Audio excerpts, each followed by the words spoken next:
जय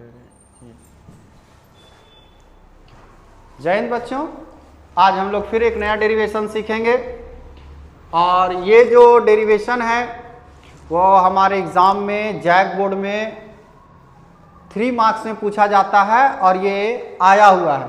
ऐसा नहीं है कि अभी तक आया ही नहीं है। सो बात आ रही समझ में? ये डेरिवेशन पूछा गया है आपके एग्ज़ाम में और 3 नंबर में पूछा गया है, मतलब 3 नंबर मिलेगा अगर आप इस डेरिवेशन को बना लेते हैं तो। ठीक है, तो चलिए इस डेरिवेशन को समझते हैं हम लोग। सबसे पहले इस डेरिवेशन को समझने के पहले हम ये समझ लें, ठीक है, कि डेरिवेशन को कितने पार्ट में हम लोग सीखेंगे। सबसे पहले तो डेरिवेशन है क्या वो समझ लीजिए। दूसरा बात, इस डेरिवेशन में फिगर कैसे बनता है वो समझ लीजिए। तीसरी बात, इस डेरिवेशन में कौन कौन सा फॉर्मूला लगेगा वो समझ लीजिए। और फिर लास्ट में कंसेप्ट के साथ एक साथ लिख लेंगे तो बस हमारा डेरिवेशन कंप्लीट हो गया। तो सबसे पहले हम लोग समझेंगे कि आखिर डेरिवेशन में बोल क्या रहा है। ठीक है, तो देखिए बोल रहा है derive an expression torque on an electric dipole place in uniform electric field. कहने का मतलब ये है कि अगर यूनिफॉर्म इलेक्ट्रिक फील्ड में किसी डाइपोल को रखते हैं तो उस पे जो टॉर्क मिलता है उसका वैल्यू क्या होगा, उसका फॉर्मूला क्या होगा, वो डिराइव कीजिए, कैलकुलेट करके बताइए। तो चलिए क्या पूछा गया हमसे कि अगर यूनिफॉर्म इलेक्ट्रिक फील्ड है, देखिए यूनिफॉर्म इलेक्ट्रिक फील्ड इस तरह से हम लोग बनाते हैं, इस तरह से यूनिफॉर्म इलेक्ट्रिक फील्ड हम लोग बनाते हैं। यूनिफॉर्म इलेक्ट्रिक फील्ड का मतलब हुआ कि ये जो सेपरेशन है ये वाला ये सेम होना चाहिए। ठीक है, और नॉन यूनिफॉर्म इलेक्ट्रिक फील्ड हम लोग कुछ इस प्रकार प्रेजेंट करते हैं कॉपी में। इस तरह से हो गया, इधर बढ़ गया फिर घट गया, ऐसे नॉन पैरेलल लाइंस। ये हो गया नॉन यूनिफॉर्म इलेक्ट्रिक फील्ड और ये हो गया आपका यूनिफॉर्म इलेक्ट्रिक फील्ड। तो एक डाइपोल को रखा जा रहा है यूनिफॉर्म इलेक्ट्रिक फील्ड में, मतलब इसमें रखा जा रहा है। तो यहाँ पे रख देते हैं डाइपोल को, ऐसे एक डाइपोल है, ऐसे रख दिए। अब बात यहाँ पर यह है कि सर डाइपोल क्या होता है। डाइपोल एक ऐसा सिस्टम है जिस पे एक पॉजिटिव चार्ज होता है और एक नेगेटिव चार्ज। जैसे एक ऐसा सिस्टम, एक ऐसा अरेंजमेंट जिसमें एक प्लस चार्ज हो और एक माइनस चार्ज हो और ये दोनों अगर मिनिमम दूरी पे सेपरेट किया गया हो, दोनों चार्ज को एक मिनिमम दूरी पे रखा गया हो, तो जो बनता है उसी को इलेक्ट्रिक डाइपोल कहते हैं। तो इस डाइपोल को हमको रखना है इसमें इलेक्ट्रिक फील्ड इंटेंसिटी में, यूनिफॉर्म इलेक्ट्रिक फील्ड इंटेंसिटी में। तो इसी को उठा के यहाँ रखते हैं, तो प्लस क्यू हुआ, ये माइनस क्यू हुआ। ये दोनों के बीच का जो सेपरेशन है वो बुक में या तो 12 लिया जाता है, लिया गया है, या तो कहीं कहीं 2D, आप 2D भी ले सकते हैं, 12 भी ले सकते हैं, कोई दिक्कत नहीं है। तो हम लोग यहाँ लेके चल रहे हैं 2D। तो देखिए 2D ऐसे लेनी है। तो डाइपोल को, इलेक्ट्रिक डाइपोल को हम लोग यूनिफॉर्म इलेक्ट्रिक फील्ड में रख दिए। बात आ रही समझ में? तो बोलता यह है कि इस पे जो टॉर्क लगेगा, जो ये घूमेगा, ये जो घूमेगा उसका फॉर्मूला क्या होगा। तो पहला बात तो ये है, ठीक है, कि घूमेगा क्यों। सबसे पहला बात तो यही है कि घूमेगा क्यों। चलिए आपको डेरिवेशन समझ में आ गया। डेरिवेशन में बोल क्या रहा है, यूनिफॉर्म इलेक्ट्रिक फील्ड है, यूनिफॉर्म इलेक्ट्रिक फील्ड में एक डाइपोल को रखेंगे, इलेक्ट्रिक डाइपोल को, है ना। तो उस पर जो टॉर्क निकलेगा, टॉर्क जो लगेगा उसका फॉर्मूला बताइए। तो सबसे पहले ये बात आता है कि अगर कोई यूनिफॉर्म इलेक्ट्रिक फील्ड है, इसमें डाइपोल को रखते हैं, तो आखिर ये घूमेगा क्यों। ठीक है, ये घूमेगा क्यों। तो चलिए इस बात को पहले समझते हैं हम लोग। देखिए होता क्या है, सो अगर इलेक्ट्रिक फील्ड आप कहीं पे बना रहे हैं, इस तरह से आप अगर इलेक्ट्रिक फील्ड बना रहे हैं,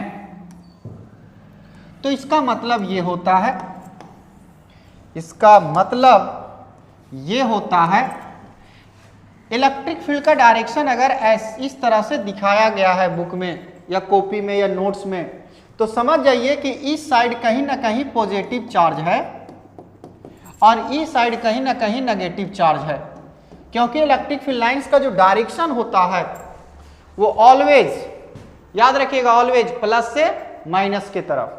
तो ये नहीं भी लिखा हुआ है तब भी आपको समझना है कि इलेक्ट्रिक फील्ड लाइंस अगर इस तरह से रिप्रेजेंट किया गया है तो इधर पॉजिटिव है और इधर नेगेटिव है। अब जैसे हम इस पे डाइपोल को रखते हैं, इस पे हम जैसे डाइपोल को रखते हैं, ये रख दिए हम लोग डाइपोल, एक डाइपोल को हम लोग ऐसे रख दिए, चलिए ऐसे रख दिए। अभी बोले थे डाइपोल में एक पॉजिटिव चार्ज होगा, एक होगा नेगेटिव चार्ज, दोनों के बीच का सेपरेशन हम लोग ले लिए 2D ले लिए। अब ये घूमेगा क्यों, ये समझना है। तो फंडामेंटल हम लोग जो जानते हैं कि प्लस चार्ज जो होता है वो प्लस चार्ज को धक्का देता है, ठीक है, रिपेल करता है, तो ये वाला चार्ज इसको धक्का देगा। तो यहाँ पे इस डायरेक्शन में एक फोर्स हमको फील हो जाएगा, इलेक्ट्रिक फोर्स, इधर इस डायरेक्शन में इलेक्ट्रिक फोर्स दिखेगा हमको। इस डाइपोल के इस पोर्शन पे एक इस डायरेक्शन में हमको फोर्स फील होगा। ये नेगेटिव है, ये पॉजिटिव है, तो प्लस और माइनस के बीच क्या होता है, अट्रैक्शन होता है। तो जब अट्रैक्शन होता है तो इस पे इधर फोर्स लग जाएगा, इधर लग जाएगा इलेक्ट्रोस्टैटिक्स फोर्स। अब आप ही समझिए, कोई इस तरह का एक सिस्टम है जिसके इस पोर्शन पे इधर फोर्स लग रहा है और इस पोर्शन पे इधर फोर्स लग रहा है, तो क्या ये घूमेगा नहीं, ये घूम जाएगा। तो ये जो घूम गया वही हमको निकालना है टॉर्क। बात आया समझ में कि क्यों घूमेगा सो। चलिए, तो ये हो गया आपके, देखिए कंसेप्ट भी बता दिए, घूमेगा क्यों सो बता दिए हम आपको, ठीक है, ये डेरिवेशन क्या है सो बता दिए आपको। अब बताते हैं इसका फिगर। तो फिगर में कुछ ज्यादा चेंज हम करेंगे नहीं, ये जो है सेम रहेगा। इलेक्ट्रिक फील्ड बनाए, यूनिफॉर्म इलेक्ट्रिक फील्ड, एक डाइपोल को रख दिए, इस पे इधर फोर्स लग गया, इस पे इधर फोर्स लग गया। अब आपको क्या करना है कि इस नेमिंग कर दीजिए, यहां कोई भी नाम दे दीजिए। चलिए हम लोग यहां दे देते हैं ए और यहां दे देते हैं बी। और उसके बाद ये जो फोर्स आपको दिख रहा है, ये वाला फोर्स इधर जो गया सो, और ये वाला फोर्स इधर जो गया सो, इसको एक आगे बढ़ा दीजिए इस तरह से डॉटेड लाइन को इधर, और एक लाइन यहां से ऐसे डॉटेड लाइन नीचे गिरा दीजिए, ठीक है। और यहां नाम दे दीजिए, ए बी ले लिए हैं तो यहां नाम दे दीजिए सी। तो ए बी सी एक राइट एंगल ट्रायंगल आपको बनता हुआ दिख रहा होगा। ए बी सी एक राइट एंगल ट्रायंगल बनता हुआ दिख रहा होगा। मैं बोलूं ये, तो ये फिगर आपका जो है वो कंप्लीट हो चुका है। फिगर यही है, इस डेरिवेशन का फिगर यही है। यूनिफॉर्म इलेक्ट्रिक फील्ड बनाना है, एक इलेक्ट्रिक डाइपोल को यहाँ प्लेस करना है, ठीक है, और दोनों के बीच का सेपरेशन 2D ले लिए, इस पे इधर फोर्स लग गया, इस पे इधर फोर्स लग गया, हम लोग इसको डॉटेड लाइन से ऐसे गिरा दिए तो एक राइट एंगल ट्रायंगल बन गया। फिगर आपका कंप्लीट।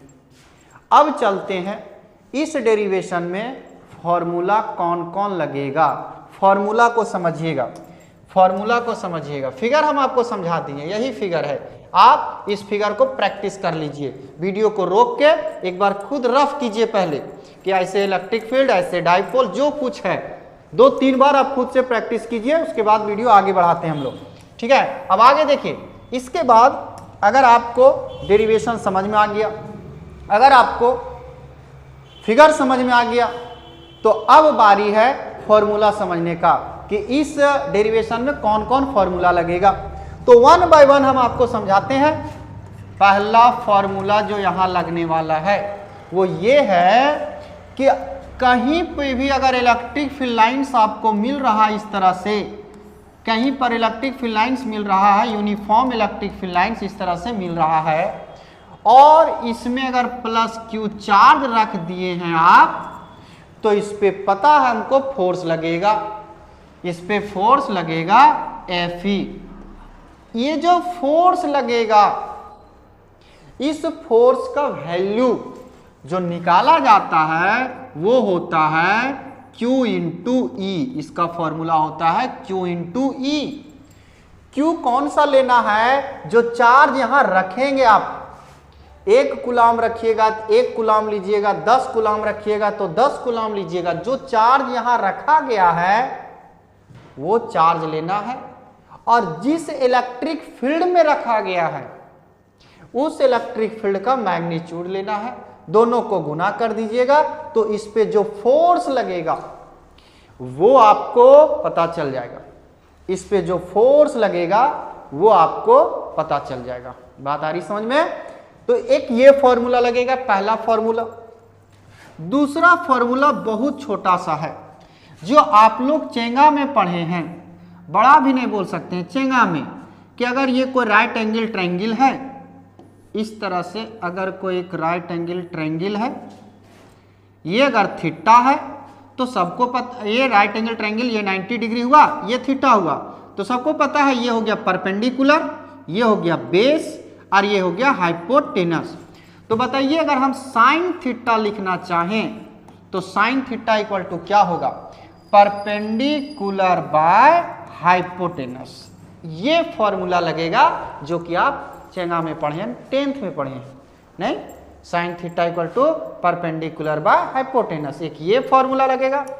और एक फॉर्मूला और लगेगा, बस 3 फॉर्मूला, एक फॉर्मूला और लगेगा तीसरा, वो ये लगेगा कि टॉर्क जो होता है, टॉर्क का जो फॉर्मूला होता है, जो आप 9th में क्या बोलते हैं इसको, 11th में आप पढ़े हुए हैं, 11th में जो आप पढ़े हुए हैं, torque equal to force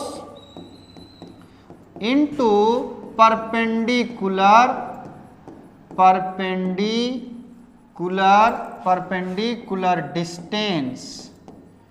distance perpendicular distance between to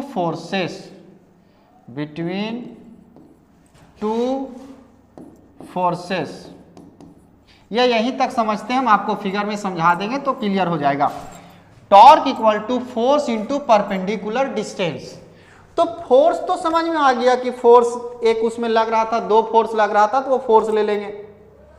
ये परपेंडिकुलर डिस्टेंस क्या होता है तो समझिएगा, इस परपेंडिकुलर डिस्टेंस को आप समझिएगा कि कौन सा डिस्टेंस होता है। सो अगर कोई सिस्टम इस तरह से है, जो कि हमारे पास है, अगर कोई इस तरह का सिस्टम है और इस यहाँ पे प्लस चार्ज था, यहाँ माइनस चार्ज था, यहाँ पे फोर्स इधर लग रहा था Fe, यहाँ पे फोर्स इधर लग रहा था Fe, तो यहाँ कंफ्यूजन इस बात का है कि आखिर कौन सा है, यहाँ कहाँ हमको परपेंडिकुलर डिस्टेंस दिख रहा है। तो चलिए आपको समझाते हैं। ये जो फोर्स लग रहा है, ये दोनों जो फोर्स लग रहा है, इस फोर्स के लाइन को आगे पीछे बढ़ाइए, ठीक है, इस लाइन को आगे पीछे बढ़ाइए, इसको आगे बढ़ा देते हैं, ऐसे आगे बढ़ा दीजिए इस तरह से, इसको भी आगे बढ़ा दीजिए ऐसे, तो आपको एक पैरेलल लाइन दिखेगा। ये पैरेलल लाइन जो दिख रहा है, इसी के परपेंडिकुलर डिस्टेंस चाहिए हमको, यहाँ से यहाँ, यहाँ से यहाँ, यहाँ से यहाँ, यहाँ से यहाँ, यहाँ से यहाँ चाहिए। तो चाहिए तो ये वाला यहाँ से यहाँ तक का दूरी जो होगा यही परपेंडिकुलर डिस्टेंस होगा। ये जो फोर्स के लाइन को आगे पीछे हम लोग बढ़ाएं, इस फोर्स के लाइन को आगे पीछे बढ़ाएं, तो यहाँ से यहाँ तक का जो परपेंडिकुलर डिस्टेंस होगा यही मेरा आंसर होगा, यही वहाँ गुना करेंगे हम लोग। लेकिन निकालेंगे कैसे, यहाँ तो नाप के निकालना नहीं है, हमको मैथमेटिकली निकालना है। तो क्या करना होगा, हम लोग यहाँ से कर देते हैं, इस तरह से इसको मिला देते हैं, ये ऐसे मिला देते हैं। जब ये मिल जाता है, यहाँ नाम दिए थे A, यहाँ नाम दिए थे B, यहाँ नाम दिए थे C, ये था हमारा थीटा, ये हो गया हमारा 2D। अब देखिए हमको BC निकालना होगा, BC हो गया ना परपेंडिकुलर, एक राइट एंगल ट्रायंगल, तो BC निकालेंगे और फोर्स जो इस पे लग रहा था उसको गुना कर देंगे, तो हमारा डेरिवेशन का रिजल्ट आ गया। बात आ रही समझ में? तो यही परपेंडिकुलर डिस्टेंस होता है, इसी लाइन के परपेंडिकुलर। ये जो पैरेलल लाइन होता है, फोर्स जो लगता है, इसके बीच का जो सेपरेशन होता है या डिस्टेंस होता है, उसी को हम लोग बोलते हैं परपेंडिकुलर डिस्टेंस। तो यही परपेंडिकुलर डिस्टेंस हम लोग को यहाँ गुना करना होगा, फोर्स उठाएंगे ये वाला और परपेंडिकुलर डिस्टेंस, इतना ही हम लोग करेंगे और डेरिवेशन खत्म हो जाएगा। तो चलिए स्टार्ट करते हैं। आपको अभी से इसके आगे का वीडियो अब से जो हम बताने जा रहे हैं, इस वीडियो को देखने के पहले वीडियो को रोकिए आप और क्या क्या पहले याद कीजिए, सो सुनिए। सबसे पहले फिगर अपने से ड्रॉ करने सीखिए, वीडियो को रोक के फिगर अपने से बनाइए, ये फिगर अपने से बनाइए पहले, जब तक क्लियर नहीं हो जाएगा आगे नहीं बढ़ना आपको। ये वीडियो को रोकिए और इस फिगर को प्रैक्टिस कीजिए, और उसके बाद ये तीन फॉर्मूला जब तक बोल नहीं लेते वीडियो आगे नहीं देखना आपको। हाँ, क्या नहीं, कौन कौन फॉर्मूला कि एफ इक्वल टू होता है क्यू इंटू ई, दूसरा साइन थीटा इक्वल टू होता है परपेंडिकुलर बाय हाइपोटेनस, और तीसरा टॉर्क इक्वल टू होता है force into perpendicular distance.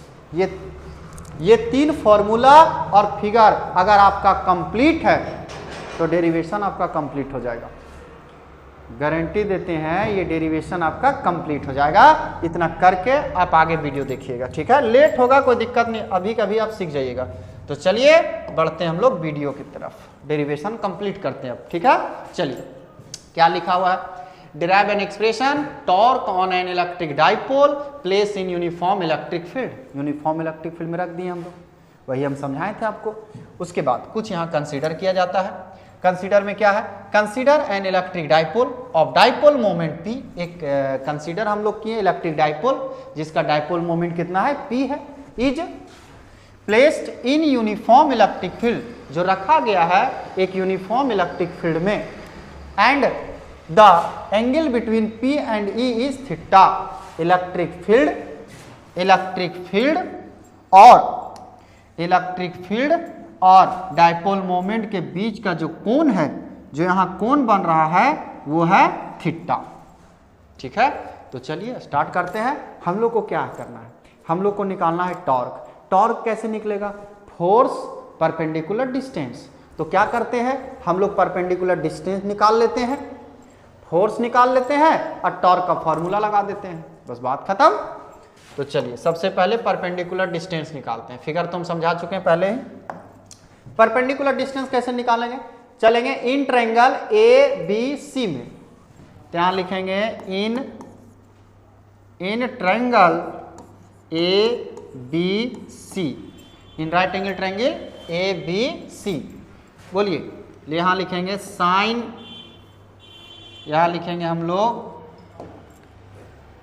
Sign theta equal to, बोलिए साइन थीटा इक्वल टू क्या होगा, परपेंडिकुलर हुआ बीसी हुआ परपेंडिकुलर, हाइपोटेनस क्या हुआ AB हुआ हाइपोटेनस। अब आप बताइए, यहां लिखेंगे हम लोग sine theta equal to BC divide by AB का वैल्यू कितना है, AB का वैल्यू 2D है, तो 2D लिख दिए। अब यहाँ से अगर हम BC निकालना चाहते हैं तो क्या हो जाएगा बताइए, यहाँ से BC निकालेंगे तो BC का वैल्यू हो जाएगा, BC निकालेंगे तो 2D किससे गुना हो जाएगा, साइन थीटा से, तो हो जाएगा BC equal to 2D sine theta. इसको बचा के रखिए, ये आगे काम आएगा। बात आ रही समझ में, ये आगे काम आएगा। अब आगे बढ़ते हैं। अब क्या निकालेंगे हम लोग, परपेंडिकुलर डिस्टेंस निकल गया, BC निकल गया। अब हम लोग को क्या निकालना है, फोर्स, इलेक्ट्रिक फोर्स। इस पे जो फोर्स लगेगा सो निकालना है। तो फोर्स का फॉर्मूला क्या लिखेंगे, यहाँ एक लाइन लिखना पड़ेगा हम लोग को, लिखेंगे the electric force acting on each charge, the electric force acting on each charge, क्योंकि यहां दो चार्ज है, तो प्रत्येक चार्ज पे जो फोर्स लगेगा वो सेम लगेगा, और उस फोर्स का जो वैल्यू होगा वो होगा Q इंटू ई, यही बताए थे फॉर्मूला, Q इंटू ई। अब देखिए हमारे पास फोर्स आ चुका है, परपेंडिकुलर डिस्टेंस आ चुका है, तो अब हम आराम से क्या लिख सकते हैं, हम लोग लिख सकते हैं टॉर्क। तो लिखेंगे द मैग्नीट्यूड ऑफ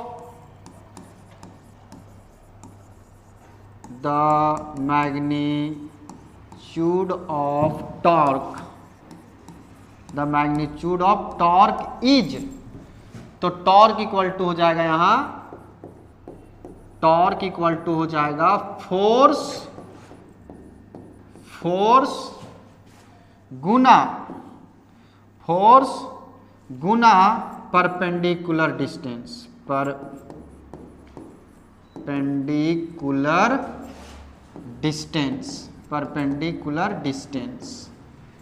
तो चलिए बताइए आप लोग, टॉर्क इक्वल टू, टॉर्क को इस तरह से रिप्रेजेंट करते हैं, टाउ बोलते हैं इसको। फोर्स, कौन सा force, electric force, perpendicular distance कौन सा था, BC था, तो BC बताइए। टॉर्क इक्वल टू Fe का वैल्यू Q इंटू ई गुना BC का वैल्यू कितना आया था, 2D साइन थीटा। तो यहां लिखेंगे हम लोग, यहां लिखेंगे 2D साइन थीटा। तो क्या आ गया रिजल्ट, आ गया, चलिए ई को पहले लिख देते हैं, E Q 2D sine theta. Arrange किया और कुछ नहीं, देखिए ई को हम पहले लिखें, फिर क्यू को लिखें, फिर 2D को लिखें और साइन थीटा को लिखें। ऐसा क्यों लिखें, क्योंकि ये जो होता है क्यू 2D जो होता है, इसी को हम लोग P बोलते हैं, डाइपोल मोमेंट बोलते हैं इसको। तो इसके जगह पे हम लोग लिखेंगे E गुना P साइन थीटा। अब बगल में लिख सकते हैं P equal to Q 2D हम लोग यूज किए हैं। तो आंसर फाइनल क्या आ गया, PE साइन थीटा। ये आ गया आपका रिजल्ट। आप अगर इसको वेक्टर फॉर्म में लिखना चाहते हैं, इसको अगर आप वेक्टर फॉर्म में लिखना चाहते हैं, स्केलर फॉर्म में हो गया, इसमें वेक्टर कहीं लगाए नहीं है। अगर आप इसे वेक्टर फॉर्म में लिखना चाहें तो कैसे लिखेंगे, ऐसे लिखेंगे हम लोग, यहां लिखेंगे in vector form torque equal to P vector cross E vector, ये। और आपको दोनों रिजल्ट याद रखना है, क्योंकि ये ज्यादातर ऑब्जेक्टिव में पूछा जाता है। तो ये भी फॉर्म याद रखना है और ये भी याद रखना है। Torque equal to P sine theta या तो torque equal to P vector cross E vector, याद रखिएगा यहां क्रॉस होना चाहिए। और एक बात और याद रखिएगा कि यहां P पहले होना चाहिए। अगर आप ऐसे लिखते हैं इसी फॉर्मूला को, अगर आप ऐसे लिखते हैं P vector torque equal to E vector cross P vector, ऐसे लिखते हैं तो आपका ये फॉर्मूला गलत साबित हो जाएगा। डायरेक्शन जब हम निकालेंगे तो गलत हो जाएगा। तो ध्यान में रखिएगा कि E पहले नहीं होगा, पहले होगा कौन, P पहले होगा। ये गुना नहीं है, ये क्रॉस प्रोडक्ट बोलते हैं इसको। गुना रहता 2 गुना 3 हो या 3 गुना 2 हो, ये इक्वल होता है। क्यों, क्योंकि ये स्केलर प्रोडक्ट है। 2 3 यहां स्केलर है, 3 2 यहां स्केलर है, तो ये स्केलर है वो चलता है। ये वेक्टर में है, ये वेक्टर, तो यहां पोजीशन चेंज करने से डायरेक्शन चेंज हो जाता है, 180 डिग्री चेंज हो जाता है। अगर डायरेक्शन ऊपर की तरफ है भी टॉर्क का, तो फिर नीचे की तरफ हो जाएगा सीधे पोजीशन चेंज करने से। बात आ रही समझ में। तो कभी भी ये मिस्टेक आप लोग एग्जाम में नहीं कीजिएगा कि E क्रॉस P है उसको टिक लगा दिए, अरे गुना था चलो टिक लगा, ऐसा नहीं कीजिएगा, ठीक है। जब भी कीजिएगा तो ऐसा ही, ये वाला रिजल्ट आप याद रखिएगा, ये वाला, ये आपका सही रिजल्ट है, ये नहीं। तो अगर आप यहाँ तक बनाते हैं जिस तरह से हम आपको समझाए हैं, अभी आप अगर आप वीडियो को पूरा भी देखे हैं, ठीक है, तो पूरी बातें दिमाग में आ जाएगी। अब अगर आप इसको फिर से 5 दिन 6 दिन छोड़ देते हैं तो फिर से ये वीडियो आपको उतना ही एनर्जी लेगी, उतना ही फोर्स लेगी पढ़ने के लिए। आपको बार बार बोल रहे हैं डेरिवेशन करने का तरीका, ठीक है। ये मैथ्स होता है और मैथ्स खोजता है प्रैक्टिस। जितना ज़्यादा प्रैक्टिस कीजिएगा उतना दिन तक ये आपके लिए रहेगा, ठीक है। तो एग्जाम नज़दीक आ चुका है, एग्जाम नज़दीक आ चुका है, तो आपका स्ट्रैटेजी यही होना चाहिए कि एक डेरिवेशन जैसे आज बनाएं, कल जब हम दूसरा डेरिवेशन बनाने जा रहे हैं, कल जब हम दूसरा डेरिवेशन बनाने जा रहे हैं, सीखने जा रहे हैं, तो पहला डेरिवेशन को प्रैक्टिस कर लें। लिखें नहीं, कुछ ना करें, लेकिन एक बार उलट के देख जरूर लें कि पूरा लाइन समझ में आ तो रहा है, कहीं फंस तो नहीं गए। फिर जब तीसरा डेरिवेशन आप बना रहे हैं तो पहला और दूसरा को एक नज़र दौड़ा लीजिए। बात आ रही समझ में? डेरिवेशन बना के अगर 5 दिन आप छोड़ दिए, 4 दिन अगर आप छोड़ दिए, तो वो डेरिवेशन फिर से आपको शुरू से बनाना होगा, पढ़ना होगा। अगर आप रेगुलर देख रहे हैं, बनाएं देखें बनाएं देखें, तो डेरिवेशन में वो बात अलग है कि उसमें पर काम करना पड़ेगा, लेकिन उतना काम नहीं करना पड़ेगा, शुरू से काम नहीं करना पड़ेगा। बात आ रही समझ में? उसके लिए आपको शुरू से काम करने की जरूरत नहीं है। तो डेरिवेशन को ऐसे ही पढ़िएगा। पहला बनाएं, दूसरा बनाने जा रहे हैं, पहला एक बार देख लेते हैं। तीसरा बनाने जा रहे हैं, पहला दूसरा देख लेते हैं। चौथा बनाने जा रहे हैं, पहला दूसरा तीसरा देख लेते हैं। पांचवा बनाने, पहला दूसरा तीसरा चौथा देख लेते हैं। और 5 को जैसे बना लिए डेरिवेशन, 5 को प्रैक्टिस कीजिए 2 घंटा तक रगड़ के एकदम, जब तक वो आपके हाथ में नहीं आ जाए, ठीक है। चलिए, अगर इस तरह से करते हैं तो एक भी डेरिवेशन आपका छूटेगा नहीं, 1 बाय 1 पूरा डेरिवेशन जाएगा। उसके लिए निश्चित रहिए आप, ठीक है। लास्ट दिसंबर होते होते पूरा डेरिवेशन का वीडियो आपके पास चले जाएगा। क्लियर बात आ रही समझ में? चलिए, थैंक यू। स्वस्थ रहिए, तंदुरुस्त रहिए, मेहनत करते रहिए और जिंदगी में आगे बढ़ते रहिए, ठीक है। चलिए।